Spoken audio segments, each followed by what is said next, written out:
all right. Greetings and welcome back once again. This is Imuna. Welcome to the channel.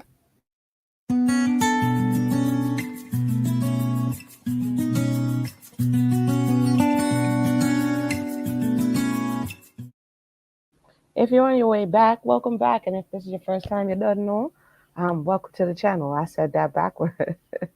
But nonetheless, I've been waiting to get part two of this Marvin Gaye thing. So much stuff to do, so little time. Yeah, so we're trying to get to 7,000 subscribers, okay? These are our junk goals for June, May, the rest of May and June. So if you're one of those people who are watching, we sending great love and energy towards you. Just like, subscribe, and share. That's all we asking. So we could continue to boost the thing up. Nonetheless, to recap, we started off listening to the Marvin Gaye story, and we're up to the part where we learned about his a little bit about his background, about the tumultuous relationship between his father and his family, and some of the things that would later on plague that relationship and actually cause his demise at the end. So let's continue here. And I'm inside today, so if you hear some children in the background who I've asked to be easy, y'all already know what it is.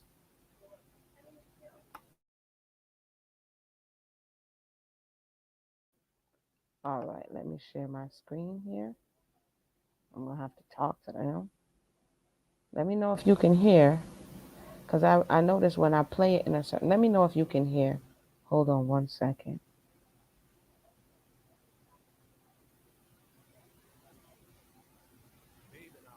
Wait.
That's kind of shady, ain't it?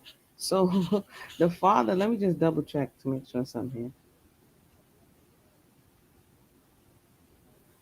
That's kind of shady, ain't it? Wait.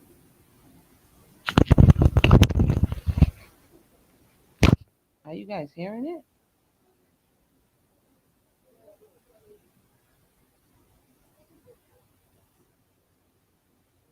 So you're not hearing it. I'm putting my side on mute and you're not hearing it. So let me see if you're hearing it now. Hold on. Let me go back here. Struggle stream, struggle stream. I'm putting my side on mute. So let me see if you're hearing it.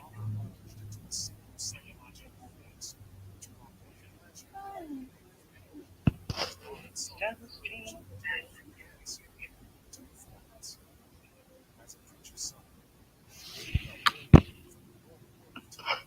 Struggle stream.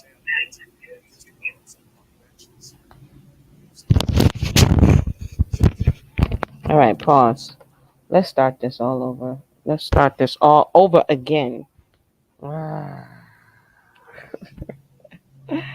It's not, it should be picking up the internal sound even though I have my headphones on, but it's not. So I'm going to have to plug out my headphones.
All right, sorry about that. I had to back it up every time. Every time. Okay, we're gonna start at the 7 minute mark here.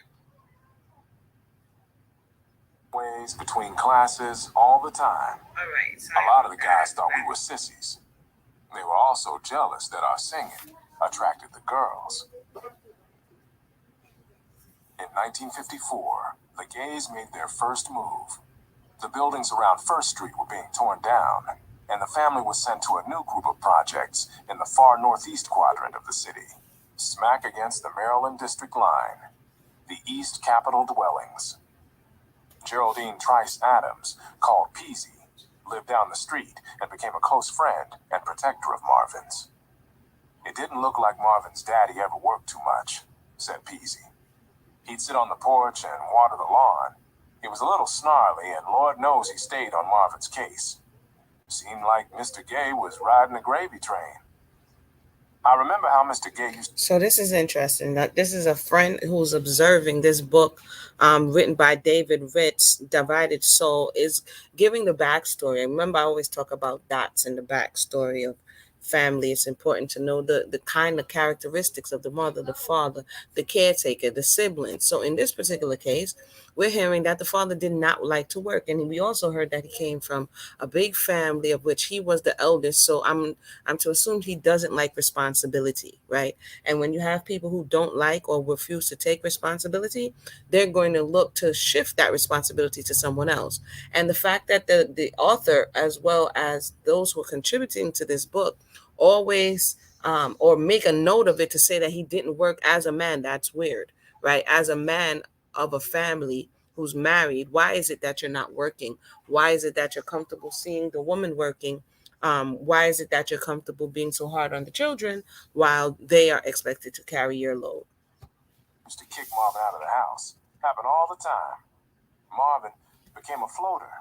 He'd hide out and you'd never be sure of where he was staying. Start high school, Marvin said. Things between me and Father turned from bad to worse. I'd reached physical maturity. Even though I'd grown taller and stronger than Father, he was still beating me. I wanted to strike back, but where I come from, even to raise your hand to your father is an invitation for him to kill you. That's interesting.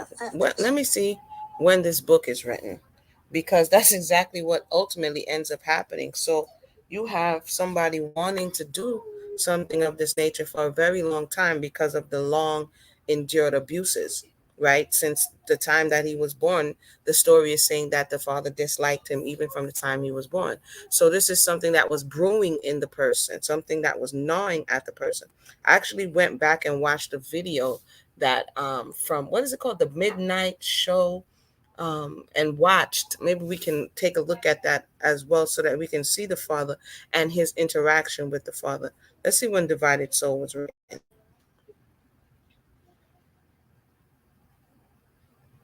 It was written in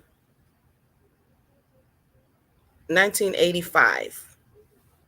So it was written in, it says, the biography of American soul singer Marvin Gaye. The biography was written by music reviewer David Ritz, including conversations he had with the singer, who put the biography together shortly after Gaye's death at the hands of the father. So that's interesting that retroactively he's putting this together, but he would have had these conversations and all of these recurring themes come up. And that ultimately, like I said, led to his demise.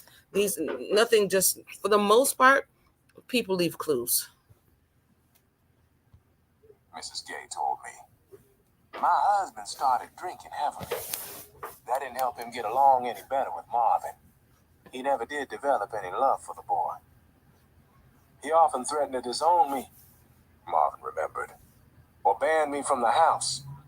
I retaliated by reminding him that the apartment really belonged to Mother, since she was the one paying the rent.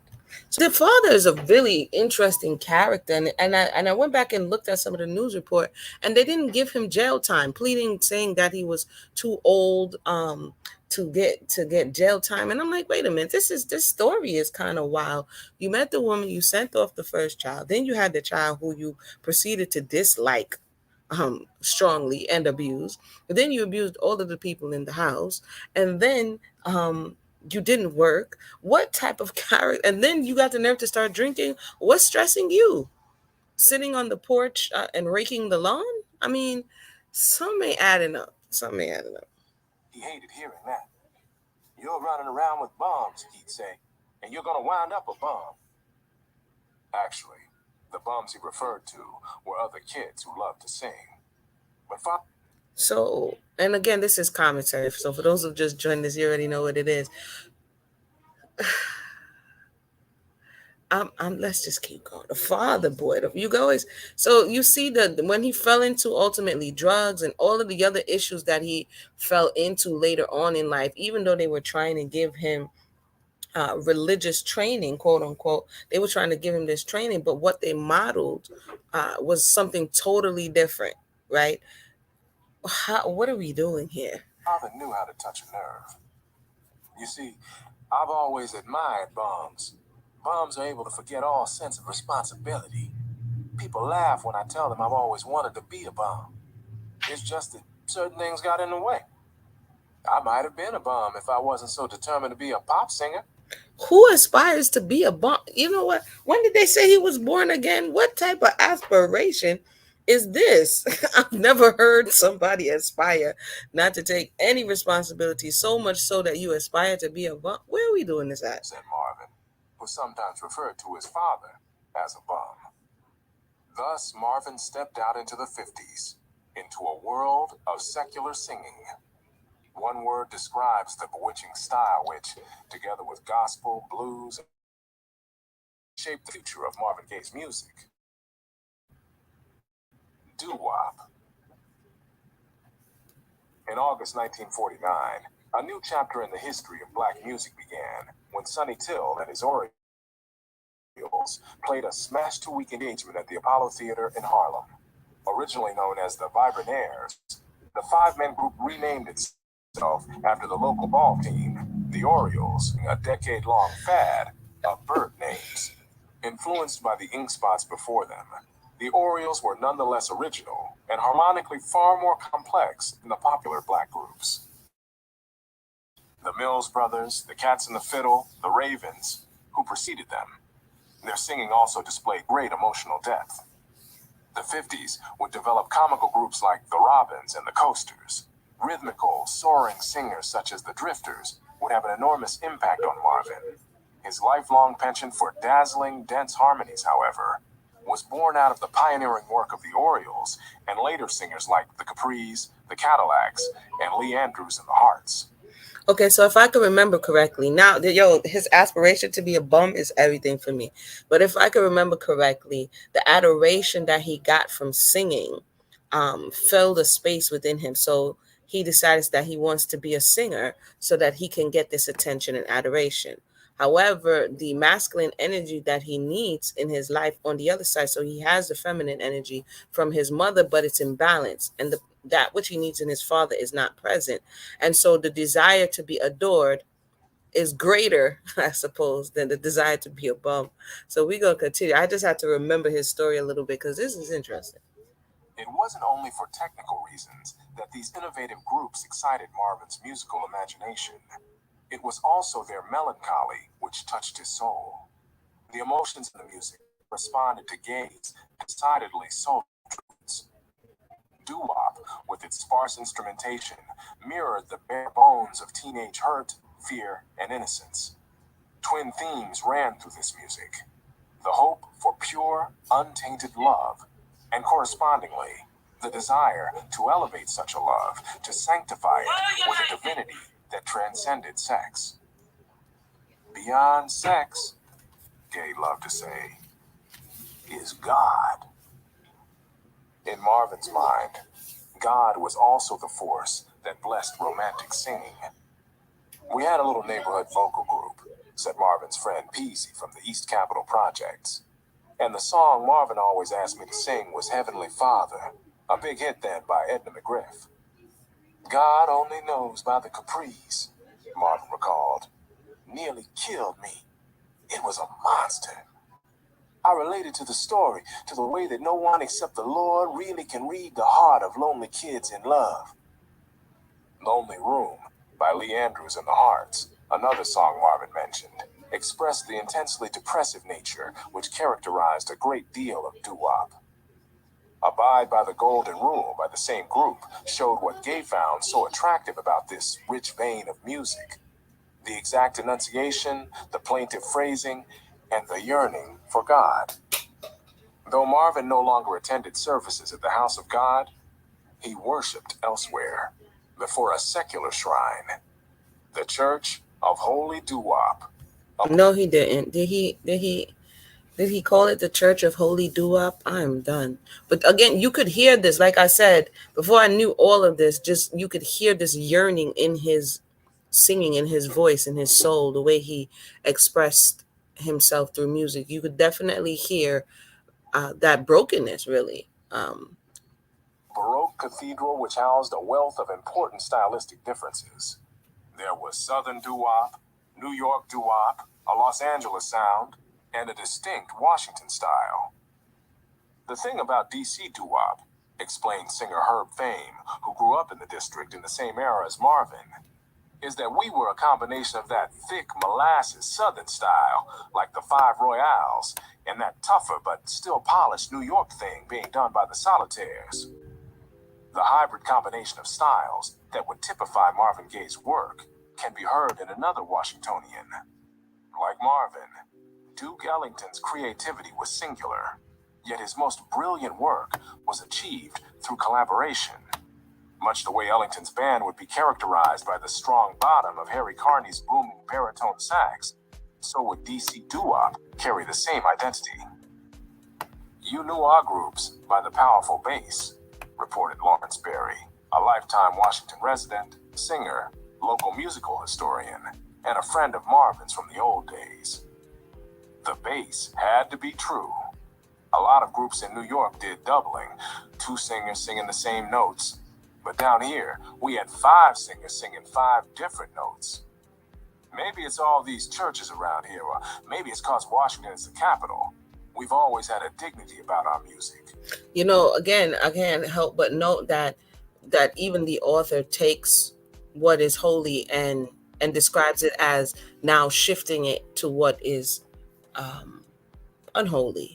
Yeah, in that the voice, the adoration, the praise that is supposed to be made onto the Creator, man took it and put it onto themselves. And then the end always thereof is destruction. If we look at any time that this has happened, or when people do these type of things and they turn and really worship at the altar of self, really, it never ends well. Like, find me the person or the singer or the entertainer in which this type of activity ends well. It doesn't end well, but yet people still do it.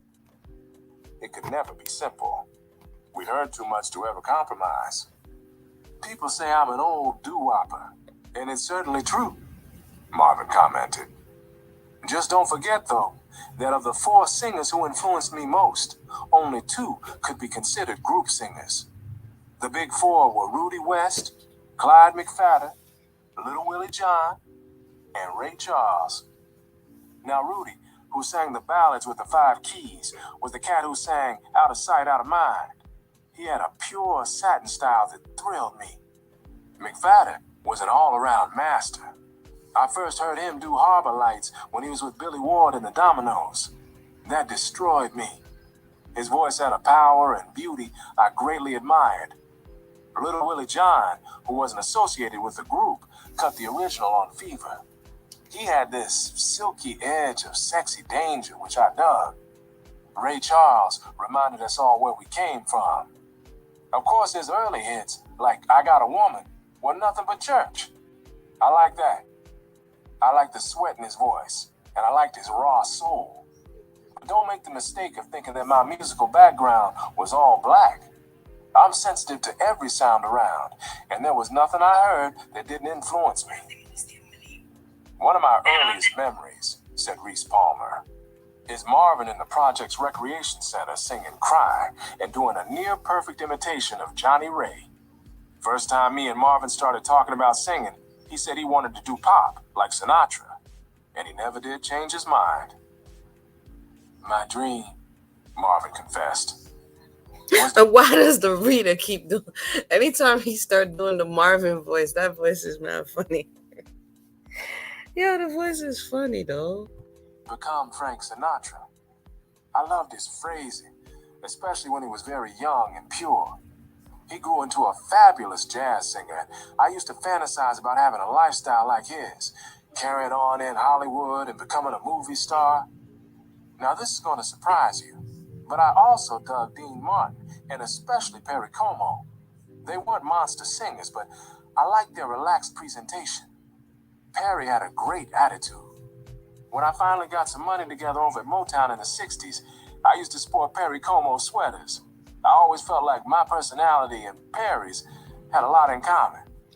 So one of the things I wanted to note is that sometimes when we see some people with great talent, and they look at other people with great talent and they admire those people, but because even in his case there isn't any foundation really, or a strong foundation of who he is, he easily maybe in certain times adapts and become other people, right? We see this oftentimes until they find their voice or find themselves, because sometimes even you show up to the industry and they don't appreciate who you are, and so they begin to go about trying to make you into other people, right? And we think we like the person, but you don't even really know the person. This is just a composite, all these different little pieces that come together to present to people in a way that they would receive it. And that's what they call it: packaging, marketing, A&R, right? We think we know who we're looking at and what we like so much. Really, we like how the person makes us feel, right? When you see people like faint, oh, Michael Jackson. I did a something on here about idolatry before. I'll have to go back because I was really looking into the whole idolatrous thought process in nature. But when you see people saying, they love Whitney, they love Michael, and they love all these people, they don't really love the people because they don't know the people. They just love about 5 or 7 minutes, sis. What happened? We picked up from where we left off. We're still in chapter 1. They talked a little bit about his father. And I'm just gonna do a little recap. He said that basically his father was a bum. Marvin had aspirations to be a bum as well. Their words, not mine. But he really wanted to become a pop star for reasons that they noted earlier in the chapter. And so right now he's just talking about the craft and the path that he took to become the star that he ultimately became. Gaye's appreciation of jazz and Jesus would help mold his artistic identity. His musical sophistication, his ear for subtleties of jazz phrasing, distinguished him from his colleagues, just as his identification with Jesus, the loving Jesus, the suffering Jesus, deepened his emotional range.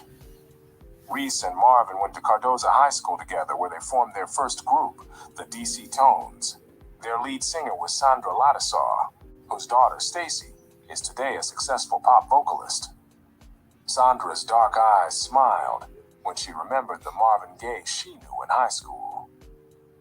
He was different. You sensed that right away. Especially sensitive and very lonely. Marvin was definitely a loner. No girlfriends, and not the kind of fellow who'd hit on girls either. He had fine manners, and you could tell he had real breeding. We were just living to sing back then, said See? Reese Palmer. She didn't even know him either. Real breeding. Did you not hear the story about, so you see somebody at school, you may see them, but you don't really know them unless you know the family. It's just interesting to hear how people reflect on different sides of people, not the whole being. We didn't even know the first thing about dope. There was a bully on our block, Donald Morgan. We called him Zoot, and he about scared Marvin to death. Don't worry about Zoot, I'd tell Marvin. Just keep singing. With all these other groups making moves around us, we had to keep rehearsing and learning new tunes off the radio. Feeling inadequate has always been my biggest problem. Marvin was able to analyze himself with the objectivity of a clinical psychologist. My voice is basically created in my throat. And there I was, surrounded by full-bodied singers, boys who could sing from their diaphragms. If you'd ever teach these cats Italian, they'd be opera stars. Compared to the other fellas on the street, my voice sounded small. It took me a long time just to open my mouth, and when I did, I was sure I'd be slapped down by the singer next to me. And part of that is because his throat chakra or his energetic center in his throat was compromised because of the father. We read that he urinated on himself as a child because of the fear of the father. So fear affects the kidneys, and the kidneys affects the sacral space of energetic, which has to deal with emotions, expression, sexuality, things of that nature. And because the father was so, according to the narrative, we weren't there, but because the father was so overbearing, it affected his throat. So he's aware that he's not singing from his diaphragm, okay, which would have been another energy center. He's singing more from his throat. So my point being that energy gets stopped up in the body based on our experiences from childhood, and what would be maybe a full-bodied voice becomes something else because the flow is not there. It's not able to open up and do what it needs to do. So it's all connected. And like the author is saying, for him to be that aware and in touch with self-reflectiveness and with where he is at that point in life, that's deep. A lot of people can't even do that. Besides, the kind of vocalist I wanted to be, pure pop, was almost always a baritone. All the famous ones like Tony Bennett and Nat Cole had deeper voices than mine. Insecurity was the flip side of Marvin's megalomania. His feelings of inadequacy, especially in relation to other men, often involved size.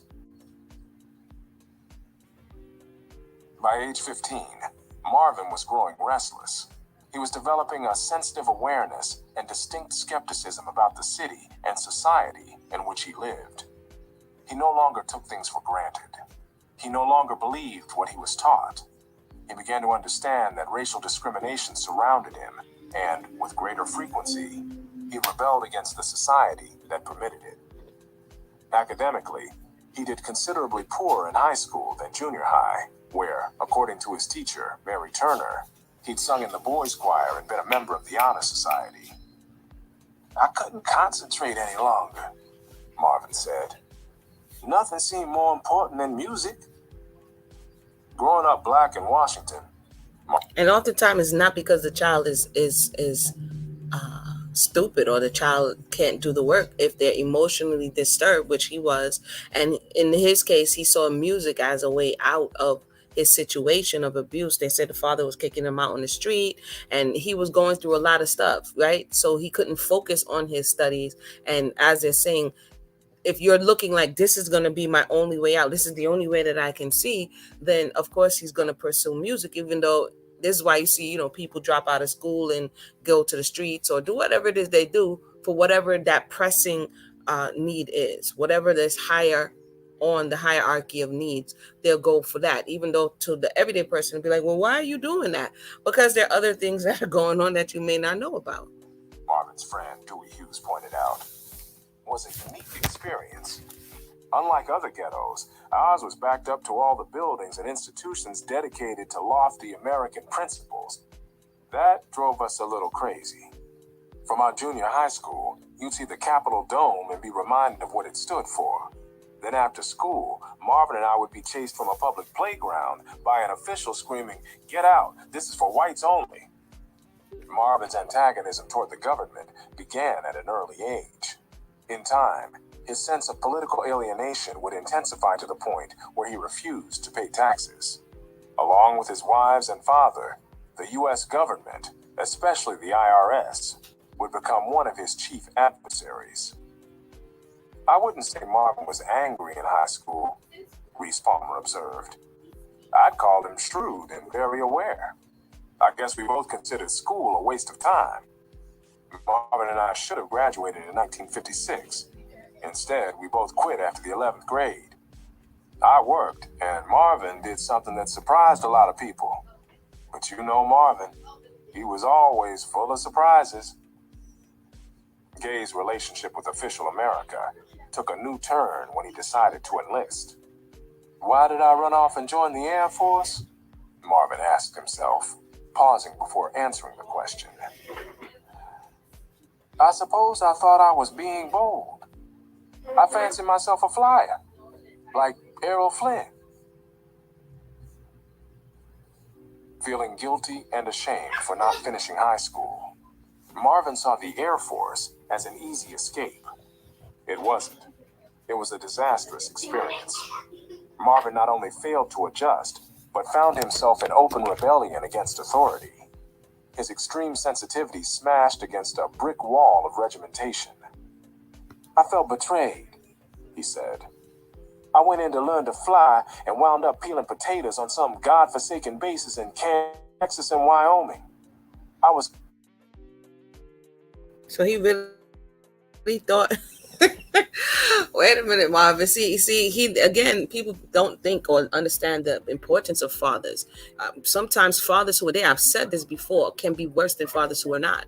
The absence of one leaves a void, but it gives way to the imagination. But the presence of a toxic one does more damage than anyone could imagine. So I see some people on YouTube running around acting like they done the work, talking about, did you grow up in a 2-parent household? Like that automatically means that everything was hunky dory. In this case, he grew up in a 2-parent. His mother really couldn't protect him. He ended up on the street, and he's disconnected from a lot of things, right? Unrealistic, think he's going to go to learn to fly, and mad that you have to go through the ranks and learn how to do the smaller things before you get to the greater things, right? So, I mean, this is just, if we learn from these things, then we could have better conversations. And shout out to Positive Reinforcement. She says, I remember feeling like that. The studio was my safe place, right? For a lot of people who may be going through something in their life, they find something that gives them comfort.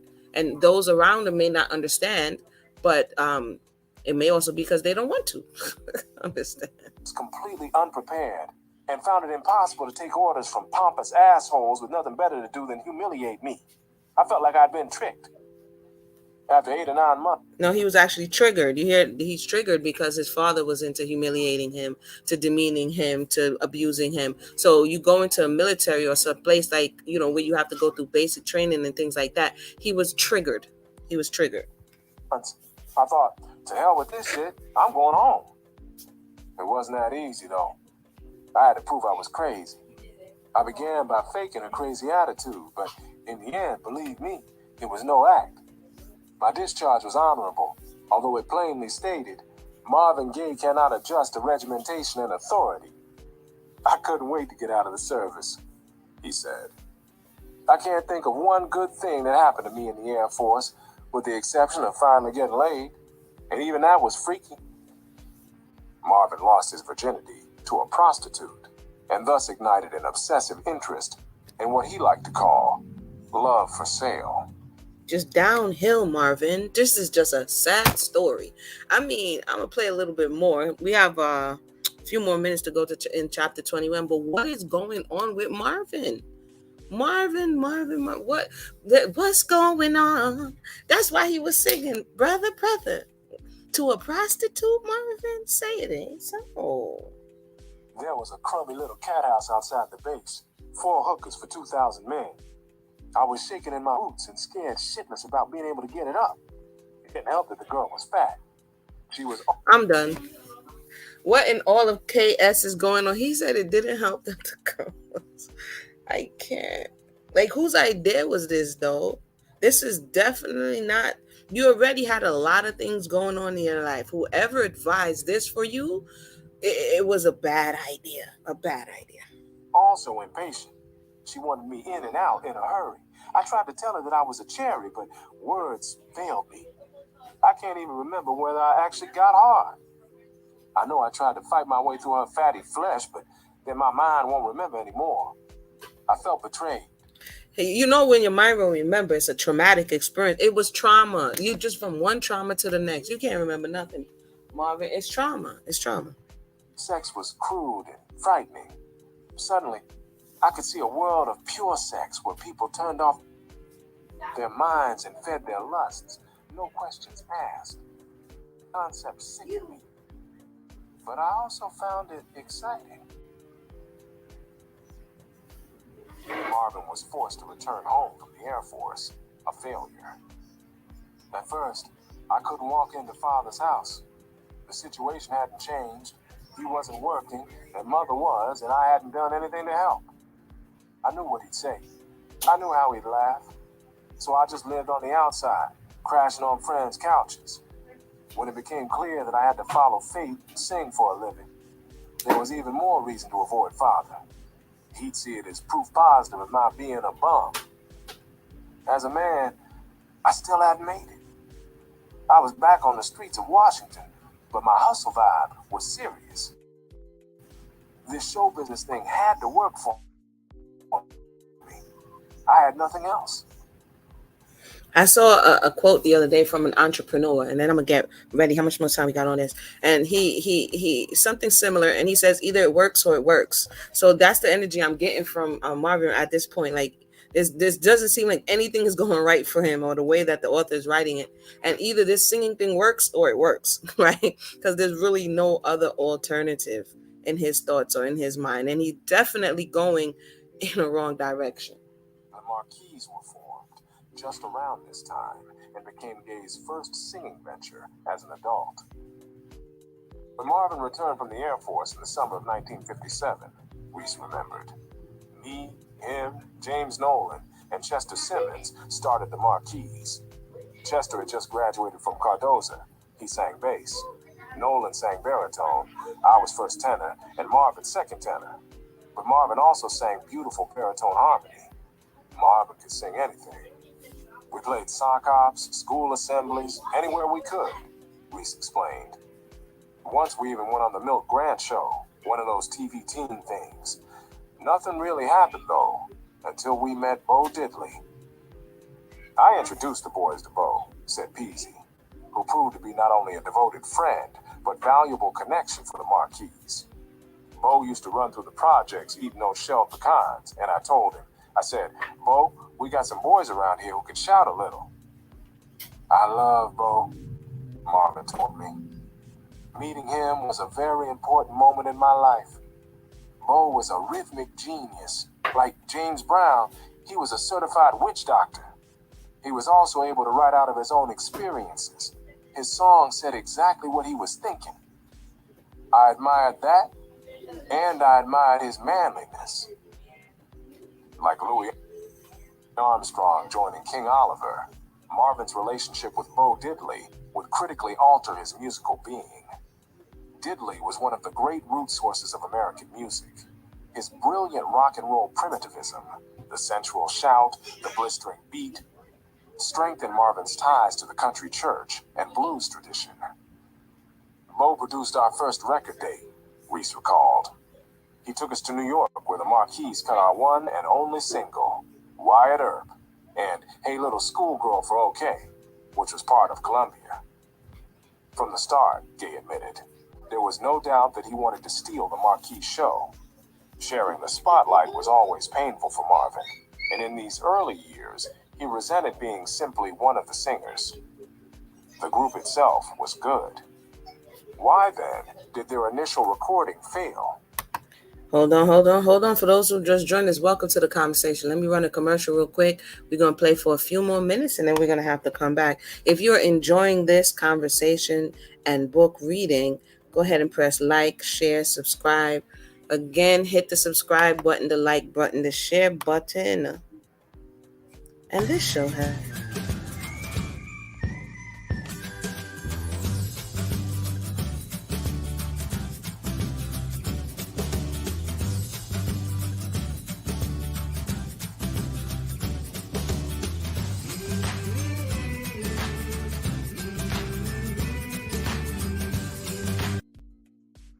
All right, let's just get a little more in before we wrap up today. It may have been due to the unoriginality of their material, and also there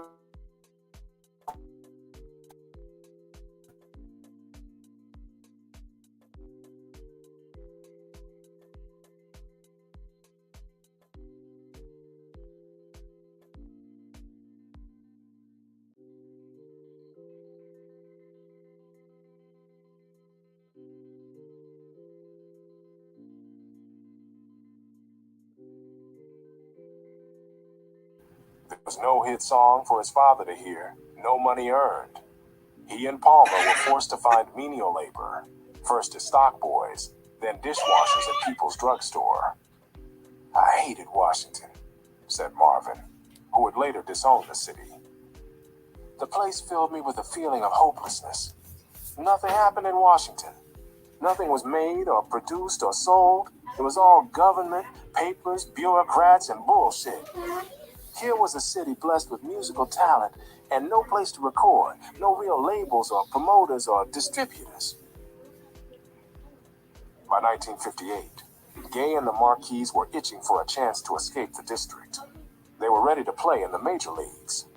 And with just as much desire, Marvin dreamt of fleeing from his father. All right, we have 41 minutes and 30 seconds. That's where we're going to pick up on chapter 1. I just said that out loud so that I can remember, and I'm actually going to write it in the chat. If anybody has anything to say, feel free to do so at this time. 41. What did I say? 41. And then we're going to pick it up from there. I'm enjoying it. I don't know about you. 41 and 30. He wants to get away from the father. Father is crazy. Father is off the chain. The fact that he didn't get prosecuted, the fact that he's been doing this for the longest time, the fact that Marvin was always aware and feared that the end that would be his end, and the fact that that became his end is so deep. At 27, he looked older. I mean, maybe it's the beard, or I don't know, or the squinty eyes, but 27 years old, and that was it. So there's so much to learn from this story, and we will be back to learn more. Thank everybody for tuning in. Like I said, I hope you have a blessed and lovely day. I'm about to go finish up here, and we'll talk again.